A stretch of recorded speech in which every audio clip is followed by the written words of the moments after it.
అర్థమైతలేదు. ఇంకా ఎన్ని సంవత్సరాలు వేరోళ్ళు పెళ్లి చేసుకుంటే మనం ఇక్కడ డాన్స్ చేయాలి? అర్థమైందా? అంటే ఇంకా ఎన్ని సంవత్సరాలు? బంగాల్ అట్లాంటి స్టేట్ లో భారతీయ జనతా పార్టీ గవర్నమెంట్ వచ్చిందంటే అది చాలా పెద్ద మాట. ఎందుకంటే అక్కడ మమతా బెనర్జీ ఒక గుండా రాజ్యం, ఒక రాక్షసి రాజ్యం అంటారు దాన్ని. అక్కడ భారతీయ జనతా పార్టీ కార్యకర్తల్ని చంపినారు, హిందూ సంఘాలు కార్యకర్తల్ని చంపినారు. కానీ వాళ్ళు భయపడలే.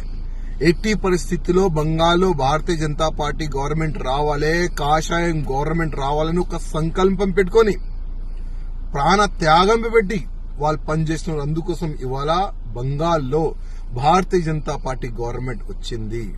కానీ మన తెలంగాణలో కూడా ఇప్పుడు ఉన్న ప్రెసిడెంట్ కి మంచి ఫ్రీడమ్ ఇస్తే, రామచంద్రరావు గారికి మంచి ఫ్రీడమ్ ఇస్తే 100% తెలంగాణలో కూడా గవర్నమెంట్ వస్తుంది. కానీ కొంతమంది ఈగోయిజం వల్ల తెలంగాణ నష్టపోతుంది.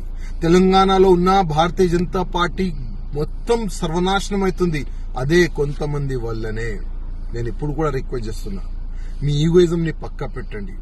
కొద్దిగైనా సిగ్గు ఉంటే బంగాల్లో ఏ విధంగా గవర్నమెంట్ వచ్చింది, అక్కడ కార్యకర్తలతో అధికారులతో కనుక్కోండి. వాళ్ళు కూడా అక్కడ కూడా ఉండే కొంతమంది, అక్కడ కూడా ఉండే కొంత కాంపిటీషన్. కానీ వాళ్ళు ఒక సంకల్పం తీసుకున్నారు, లేదు మా ఈగోయిజం ని మేము పక్కా పెడతాం, గవర్నమెంట్ తీసుకొని వచ్చేలాగా మేము పనిచేస్తామని అక్కడ అందరు కలిసి మిలిసి పనిచేస్తున్నారు. అందుకోసం బంగాల్లో బీజేపీ గవర్నమెంట్ వచ్చింది.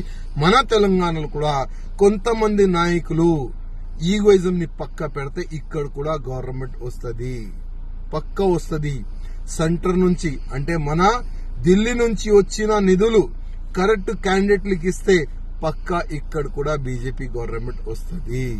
కానీ ఆ నిధుల్ని ఏ విధంగా గాయబ్ చేసినారు అందరికీ తెలుసు. ఎంతో మంది బీజేపీ పైన నమ్మకం పెట్టుకుని చాలా వరకు వేరే పార్టీ నాయకులు బీజేపీలో చేరినారు. వాళ్ళకి మర్యాద ఇవ్వండి. ఎంతో మంది సీనియర్లు ఉన్నారు మన బీజేపీలో తెలంగాణలో, వాళ్ళకి మర్యాద ఇవ్వండి. ఎంతో మంది బీజేపీ